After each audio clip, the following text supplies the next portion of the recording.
Good morning student. मैं student factory institute से chemistry faculty Anjali Bedi. मैं आपके लिए यहाँ पर केमिस्ट्री में कुछ अच्छे इंटरेस्टिंग टॉपिक्स लेके आई हूँ। हमने पहले फिज़िक्स में अपने लेक्चर्स डाले थे, तो फिज़िक्स के लेक्चर में आपके सहयोग, आपके सब्सक्रिप्शन, आपके कमेंट्स को देखते हुए आज मैं केमिस्ट्री का लेक्चर भी आपके लिए रिकॉर्ड करने जा रही हूँ। पहले मैं छोटे छोटे टॉपिक्स पर आपके कॉन्सेप्ट क्लियर कराऊँगी, जिससे कि आपको क्या है कॉन्सेप्ट को समझने में हेल्प मिले। फिर धीरे धीरे हम लंबे लेक्चर्स बनाएंगे जो बड़े टॉपिक्स को कवर करेंगे। तो अगर आपको समझ में आए तो कमेंट सेक्शन में कमेंट करके मुझे बताइएगा। सो आज मैं टॉपिक लेके आई हूँ आपके लिए इफ़ेक्टिव न्यूक्लियर चार्ज। जो हिंदी मीडियम वाले बच्चे हैं उनको मैं बता दूँ, इफ़ेक्टिव न्यूक्लियर चार्ज का मतलब होता है प्रभावी नाभिकीय आवेश। इफ़ेक्टिव न्यूक्लियर चार्ज, इसको हिंदी में बोलते हैं प्रभावी नाभिकीय आवेश। नाभिकीय आवेश। इफेक्टिव न्यूक्लियर चार्ज को समझने के लिए हम नील्स बोर के हिसाब से बनाए गए एटॉमिक मॉडल को पहले एक्सप्लेन करेंगे। नील्स बोर ने बताया कि सेंटर में न्यूक्लियस है जिसके अंदर न्यूट्रॉन्स एंड प्रोटॉन्स प्रेजेंट है। न्यूट्रॉन पर 0 चार्ज और प्रोटॉन पर पॉजिटिव चार्ज होता है। किसी एटम के अंदर जितने प्रोटॉनों की संख्या होती है वो होता है उसका टोटल न्यूक्लियर चार्ज। तो मैं यहाँ लिख देती हूँ, number of protons present in nucleus is equals to Z। इसको आप कहते हैं total nuclear charge. Total nuclear charge, तो ये हो गया आपका टोटल न्यूक्लियर चार्ज। इस न्यूक्लियस के बाहर शेल्स होते हैं, जैसे ये फर्स्ट शेल है, then second shell, third shell, fourth shell, and ऐसे ही बहुत सारे शेल्स होते हैं। Infinite number of shells can be there. तो बहुत सारे शेल्स आपको दिखेंगे। शेल वो सर्कुलर पाथ होता है जिसमें इलेक्ट्रॉन मूव करता है। तो देखिए ये पहला शेल है जिसको n इज इक्वल्स टू 1 2 3 4 5 से मैंने रिप्रेजेंट किया है। यहाँ पर इलेक्ट्रॉन्स है, इसके अंदर भी इलेक्ट्रॉन्स है, सेकेंड में भी, फिर बाहर तीसरे में भी इलेक्ट्रॉन्स हैं,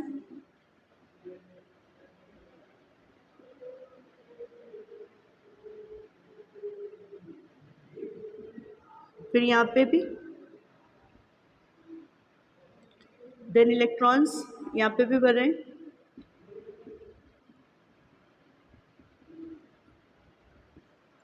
और फिर इलेक्ट्रॉन्स यहाँ,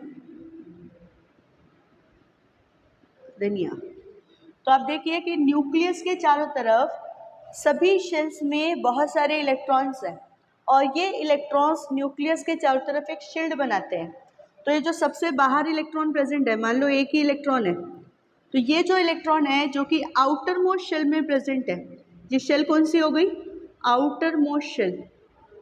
आउटर मोस्ट शेल में प्रेजेंट इलेक्ट्रॉन ये हो गया outermost electron, most electron. इस पर जो प्रोटॉन्स की नंबर है Z/P जिसे बोल रहे हैं, ये है इसका total nuclear charge. Nuclear charge, इसमें दो तरह के फोर्सेस लग रहे हैं। पहला फोर्स है इलेक्ट्रॉन्स के बीच में रिपल्शन फोर्स। तो ये कौन सा फोर्स है? Repulsion force. क्यों लगता है? क्योंकि इन दोनों पर सेम चार्ज है। सभी इलेक्ट्रॉन्स में लगता है, ये नहीं है कि बाहर वाले में लग रहा है, यहाँ पे भी लगेगा, तो सभी में रिपल्शन फोर्स लग रहा है। और ये जो न्यूक्लियस है सभी इलेक्ट्रॉन्स को अपनी तरफ अट्रैक्ट कर रहा है, तो ऑब्वियसली ये बाहर वाले इलेक्ट्रॉन को भी अट्रैक्ट करेगा। तो ये जो फोर्स लग रहे हैं न्यूक्लियस और इलेक्ट्रॉन के बीच में, ये है अट्रैक्शन फोर्स।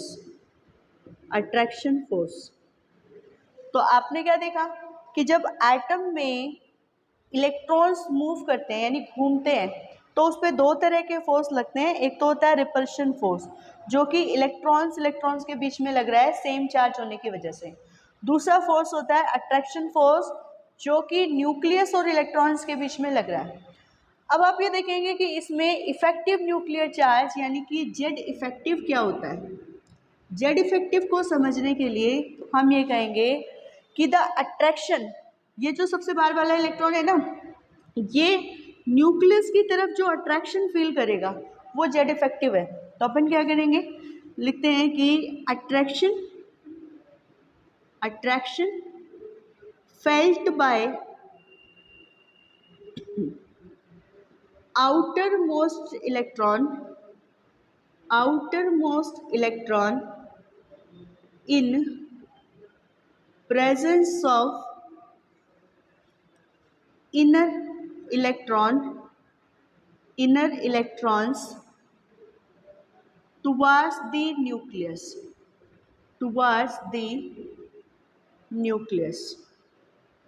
यानी कि बाहर वाला इलेक्ट्रॉन न्यूक्लियस की तरफ जितना अट्रैक्शन फील करेगा इन सब की प्रेजेंस में, उसको अपन बोल रहे हैं जेड इफेक्टिव यानी इफेक्टिव न्यूक्लियर चार्ज। अब देखिए ये तो अपना जो साइंटिफिक लैंग्वेज है ना वो लैंग्वेज हो गई। अब मैं आपको एक कॉमन एग्जांपल से समझाती हूँ। जैसे मान लीजिए आपके पास पिल्ले हैं, पिल्ले जानते हैं ना, पपीज़। तो छोटे छोटे पपीज़ हैं, और कितने पपीज़ हैं, एक नंबर ले लेते हैं, मान लीजिए 20 पपीज़ हैं, 20 पपी हैं। अभी अभी आपने अडॉप्ट किए हैं, है ना, और आपसे बहुत सारा प्यार करते हैं वो आपको, आप उसको खाना खिलाते हैं टाइम पर, वो आपके साथ खेलते हैं। तो आपने क्या किया, पपीज़ अडॉप्ट किए और उनको खूब खिलाया पिलाया कुछ दिन, और उसके बाद आप 1 हफ्ते के लिए बाहर चले गए। तो बाहर जाने के बाद होगा क्या कि जब आप वापस आएंगे और अचानक से मान लो किसी एक पपी ने देख लिया या सब ने देख लिया, तो वो दौड़े दौड़े आपके पास आएंगे। तो क्या होगा कि एक आके आपके कंधे पे बैठ गया, ठीक है ना, एक आपकी गोद में बैठ जाएगा, एक आपके हाथों पे चढ़ जाएगा, कोई आपका पैर चाटेगा। तो इसका मतलब क्या है कि अलग अलग डिस्टेंस पे वो आपसे रहेंगे। और एक बेचारा होगा जिसे सबसे लास्ट में पता चला था, वो सबसे लास्ट में आपको देख रहा है, तो आप उसे दूर से देखेंगे, बस आइज के थ्रू ही अपना अफेक्शन उसको एक्सप्रेस करेंगे। तो इसका मतलब क्या हुआ कि आपके चारों तरफ 20 पपीज़ हैं और आप उनको क्या कर रहे हैं, अफेक्शन दे रहे हैं। क्या सभी को इक्वल अफेक्शन दे पाएंगे? नहीं। क्यों? डिस्टेंस के हिसाब से आपका अफेक्शन क्या है, थोड़ा थोड़ा बढ़ जाएगा उनमें। ऐसे ही मान लीजिए मैं न्यूक्लियस हूँ और ये जो इलेक्ट्रॉन्स हैं ये पपीज़ हैं, तो सबसे कम जो अफेक्शन है वो किसको मिल रहा है, जो सबसे बाहर वाला पपी है। तो वो जो अफेक्शन फील कर रहा है ना मेरे लिए, वही जेड इफेक्टिव है। तो मतलब ये जो आउटर मोस्ट इलेक्ट्रॉन है, आउटर मोस्ट इलेक्ट्रॉन न्यूक्लियस की तरफ जो अट्रैक्शन फील कर रहा है इन सब के प्रेजेंस में, वो क्या है, वही जेड इफेक्टिव है। जितने ज़्यादा इलेक्ट्रॉन होंगे, मान लो 20 की बजाय मेरे पास 50 पपी होते, तो मैं पीछे वाले को देख भी नहीं पाती, ऐसी कंडीशन हो जाती। तो उसको मतलब उसको और कम मिलता। अब मान लो 20 नहीं होते, 10 होते, तो वो थोड़ा और पास होता, तो उसको मेरा ज़्यादा अफेक्शन और फील, वो इधर पास आ जाता, हो सकता है मैं टच भी कर पाती उसको। तो इसका मतलब क्या हुआ कि इन सब इलेक्ट्रॉनों की वजह से आउटर मोस्ट इलेक्ट्रॉन को जो न्यूक्लियस का अट्रैक्शन फील होता है उसको हम बोलते हैं जेड इफेक्टिव। ठीक है, ये जितने भी अंदर वाले इलेक्ट्रॉन्स है ना, इनर इलेक्ट्रॉन, ये न्यूक्लियस के चारों तरफ एक शील्ड बनाते हैं, जैसे पपीज ने मेरे चारों तरफ बनाया। तो उस शील्ड की वजह से इसको अट्रैक्शन कम फील्ड हो रहा है। तो ये जो शील्ड बना रहे हैं इसकी तरफ, जिसकी वजह से जेड इफेक्टिव कम हो रहा है, वो इसका शील्डिंग इफेक्ट कहलाता है। तो जेड इफेक्टिव अगर आपको कैलकुलेट करना हो तो कैसे करेंगे कि जेड इफेक्टिव इक्वल्स टू होता है जेड यानी total nuclear charge minus sigma. Sigma क्या होता है? सिग्मा होता है आपका शील्डिंग कॉफिशिएंट। शील्डिंग कॉफिशिएंट तो जितना ज़्यादा सिग्मा की वैल्यू होगी उतना ज़्यादा जेड इफेक्टिव कम होता जाएगा। क्यों? क्योंकि जेड तो कांस्टेंट है सभी के लिए, तो जितना ज़्यादा सिग्मा उतना जेड इफेक्टिव कम। और सिग्मा किस पर डिपेंड कर रहा है? सिग्मा डिपेंड कर रहा है इसके अंदर प्रेजेंट इलेक्ट्रॉन्स के नंबर पर। तो अगर आपसे कोई पूछे कि सिग्मा जो है यानी जेड इफेक्टिव जो है किन किन बातों पर डिपेंड करेगा, तो पहला जो है अपन यहाँ लिखेंगे factor affecting Z effective, affecting Z effective. Z effective को अफेक्ट करने वाले फैक्टर कौन कौन से हैं? पहला फैक्टर है distance from nucleus, distance from nucleus, nucleus of outer most electron, outer most electron. Outer most electron और न्यूक्लियस के बीच में जितनी ज़्यादा दूरी रहेगी, तो जितनी ज़्यादा दूरी, मान लो कि मेरे पास पपी और वो दूर रह गया, तो मतलब मेरी पहुंच से ही दूर है, वो मुझे दिख नहीं रहा, तो मेरा अफेक्शन और भी कम हो जाएगा। जितना वो मेरी पहुंच में आएगा उतना ज़्यादा अफेक्शन फील होगा उसको। तो इसका मतलब इसके और इसके बीच में जितनी दूरी ज़्यादा होगी उतना ज़्यादा जेड इफेक्टिव क्या हो जाएगा, कम। तो इसका मतलब क्या हुआ, इसमें देखेंगे कि Z effective is inversely proportional to distance. तो डिस्टेंस किसकी, इलेक्ट्रॉन और आउटर मोस्ट इलेक्ट्रॉन के बीच की जो डिस्टेंस है वो डिस्टेंस, ठीक है।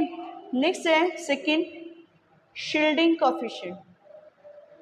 शील्डिंग कोफिशिएंट, अब आपको ये पता है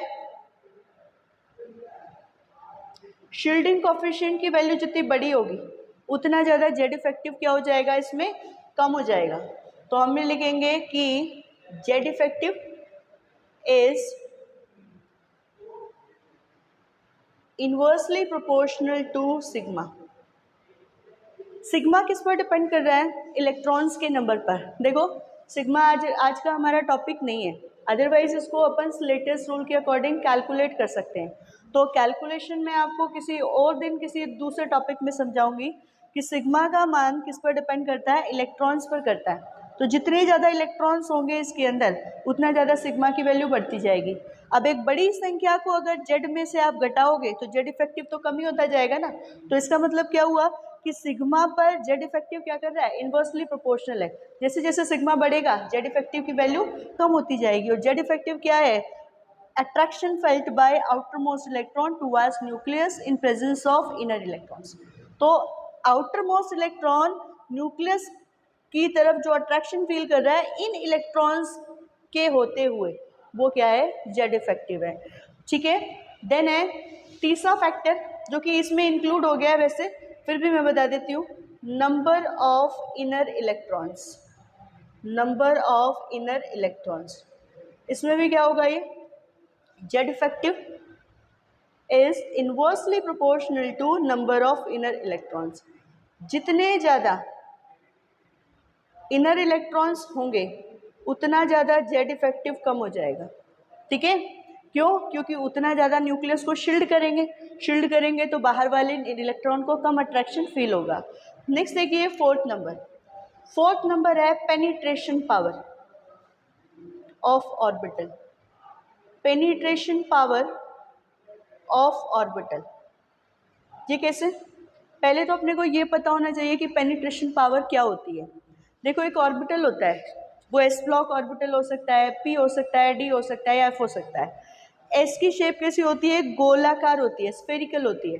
तो स्फेरिकल है तो वो तीनों एक्सिस के ऊपर न्यूक्लियस के पास आती है, तो न्यूक्लियस के क्लोज आ गई। इसका मतलब क्या हुआ कि न्यूक्लियस के अराउंड जो एटमॉस्फेयर था उसको उसने पेनिट्रेट किया और न्यूक्लियस के पास आ गई। अगर वो न्यूक्लियस के पास है तो न्यूक्लियस को ज़्यादा शील्ड करेगी। तो इसका मतलब है कि higher the penetration power higher will be shielding. तो जितनी ज़्यादा शील्डिंग हो रही है उतना ज़्यादा जेड इफेक्टिव क्या हो जाएगा, कम हो जाएगा। तो इसका मतलब क्या हुआ कि पेनिट्रेशन पावर, अब अपने को यहाँ पर पेनिट्रेशन पावर किसकी देखनी है, उस ऑर्बिटल की देखनी है। जैसे देखिए ये 5 है, अगर ये 5s इलेक्ट्रॉन है या फिर 5 की p का इलेक्ट्रॉन होता तो s और p में जो पेनिट्रेशन पावर का ऑर्डर ये होता है, s की सबसे ज़्यादा होती है, p की सबसे उससे कम, फिर d की, फिर f की। तो यानी अगर इलेक्ट्रॉन इसमें है या इसमें है तो s वाला न्यूक्लियस के ज़्यादा पास है। क्यों, क्योंकि उसकी जो ज्योमेट्री है उसकी वजह से वो पेनिट्रेशन करके न्यूक्लियस के ज़्यादा क्लोज जा सकता है। तो इसका मतलब क्या हुआ कि s का जेड इफेक्टिव तो ज़्यादा आ जाएगा क्योंकि वो न्यूक्लियस के पास है, उसको ज़्यादा अट्रैक्शन फील होगा। p का जेड इफेक्टिव कंपैरेटिवली थोड़ा सा कम हो गया। क्यों कम हो गया, क्योंकि न्यूक्लियस से थोड़ा सा दूर है, पेनिट्रेशन पावर थोड़ी सी इसकी क्या हो गई, कम हो गई। तो इसका मतलब क्या हुआ, इस पर डिपेंड करेगा पेनिट्रेशन पावर से। तो अपन ने देखा कि higher the penetration power, higher the penetration power of outermost electron containing orbital higher will be Z effective, तो उस पर जेड इफेक्टिव उतना ही ज़्यादा होगा। तो देखिए ये टॉपिक छोटा टॉपिक है, मैंने आज कवर करने की कोशिश करी है। फिर से मैं एक बार समझाती हूँ आपको कि इफेक्टिव न्यूक्लियर चार्ज यानी कि प्रभावी नाभिकीय आवेश क्या होता है। आपको ये मैंने डायग्राम बनाया है एटम का, जिसमें बीच में न्यूक्लियस है, बाहर शेल के अंदर बहुत सारे इलेक्ट्रॉन्स हैं, और ठीक है, आउटर मोस्ट इलेक्ट्रॉन न्यूक्लियस का जितना अट्रैक्शन फील करेगा इन सब की प्रेजेंस में, वो होगा इसका जेड इफेक्टिव। और जेड इफेक्टिव किसकी वजह से प्रभावित होगा, वो क्या है, पहला है डिस्टेंस, यानी अगर मान लो ये इलेक्ट्रॉन यहाँ पे होता तो न्यूक्लियस से ज़्यादा अट्रैक्टेड होता, तो डिस्टेंस जितनी ज़्यादा हो जाएगी जेड इफेक्टिव उतना कम होता जाएगा।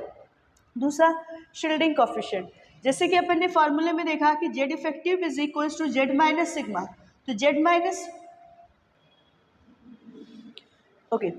सो देखिए इसको इफेक्ट करने वाला पहला फैक्टर है न्यूक्लियस और इलेक्ट्रॉन के बीच की दूरी, जितनी ज़्यादा दूरी न्यूक्लियस उतना कम अट्रैक्ट करेगा और जेड इफेक्टिव क्या हो जाएगा, कम हो जाएगा। तीसरी चीज, सेकेंड चीज़ है shielding coefficient. Shielding coefficient sigma होता है, सिग्मा का मान इनके अंदर जो प्रेजेंट इलेक्ट्रॉन्स है ना उसकी संख्या पर निर्भर करता है, जितने ज़्यादा इलेक्ट्रॉन्स होंगे उतने सिग्मा की वैल्यू बड़ी हो जाएगी। अब आप देखिए जेड तो कांस्टेंट होता है किसी एटम के लिए, सिग्मा जितना बड़ा होगा जेड इफेक्टिव उतना छोटा हो जाएगा। तो अपन ने क्या लिखा, Z effective is inversely proportional to sigma, यानी कि higher the value of sigma lower will be Z effective. Then तीसरा फैक्टर है नंबर ऑफ इनर इलेक्ट्रॉन, जितने ज़्यादा अंदर इलेक्ट्रॉन होंगे वो न्यूक्लियस के चारों तरफ उतना ही ज़्यादा शील्ड करेंगे। शील्ड करेंगे तो बाहर वाले को अट्रैक्शन कम फील होगा, जिससे जेड इफेक्टिव क्या हो जाएगा, कम हो जाएगा। नेक्स्ट है पेनिट्रेशन पावर। पेनिट्रेशन पावर किसी ऑर्बिटल की पेनिट्रेशन पावर होती है, इसका मतलब होता है कि ऑर्बिटल न्यूक्लियस के चारों तरफ जो एटमॉस्फेयर है उसको क्रॉस करके न्यूक्लियस के कितना क्लोज आ सकता है, तो जितना क्लोज आएगा उतना ऑर्बिटल की पेनिट्रेशन पावर होती है। तो वो जो क्लोजनेस है वो उसकी पेनिट्रेशन पावर को डिपेंड करती है। पेनिट्रेशन पावर का ऑर्डर होता है SPDF। एस का सबसे ज़्यादा क्यों, क्योंकि एस की शेप होती है स्फेरिकल, तीनों एक्सिस पर इक्वली फैला रहता है, तो तीनों साइडों से वो क्या है, इक्वली न्यूक्लियस के क्लोज आ सकता है। क्लोज आ सकता है तो सबसे पास में होगा, तो इसका मतलब है कि अगर इलेक्ट्रॉन इसके अंदर है आउटर मोस्ट, तो ये सबसे ज़्यादा न्यूक्लियस के पास होगा। अगर आउटर मोस्ट शेल में पी में है तो इससे थोड़ा सा दूर होगा। तो इसका मतलब क्या है कि जितना ज़्यादा क्लोजनेस न्यूक्लियस से उतनी ही ज़्यादा जेड इफेक्टिव। तो ये हो गया आपका टॉपिक आज का, इफेक्टिव न्यूक्लियर चार्ज, जो आपको पीरियोडिसिटी को समझने में हेल्प करेगा। और भी टॉपिक हैं, जैसे कि आप बोलते हैं कि इनऑर्गेनिक केमिस्ट्री पढ़ते टाइम ये एक्सेप्शन है, ये एक्सेप्शन है, तो एक्सेप्शन क्या है आप रटते हो, और एक बार इतना पुलिंदा हो जाता है एक्सेप्शंस का कि आप भूल जाते हो कि कौन किसका एक्सेप्शन था। तो अच्छा ये रहता है कि अपन उन फैक्टर्स को समझ ले जिसकी वजह से एक्सेप्शन होता है, तो उन्हीं में से एक ये फैक्टर है इफेक्टिव न्यूक्लियर चार्ज। तो इसको अगर आपने समझ लिया तो बहुत सारी बातें आपको समझ में आ जाएगी। पीरियोडिसिटी के नॉर्मल ट्रेंड्स को समझने में भी इसकी बहुत हेल्प होती है। आगे अगर आपको मेरा वीडियो समझ में आए, आपके लिए बेनिफिशियल हो, हेल्पफुल हो, तो प्लीज़ मुझे कमेंट सेक्शन में कमेंट करके बताइएगा। मैं आपके लिए और वीडियो बनाऊंगी। अभी मेरा पहला ये फर्स्ट टाइम है, नेक्स्ट टाइम और अच्छे अच्छे टॉपिक मैं आपके लिए लाने के लिए कोशिश करूंगी, और आप मुझे इसी तरह से अपना सहयोग देते रहिए। Thank you very much, good day.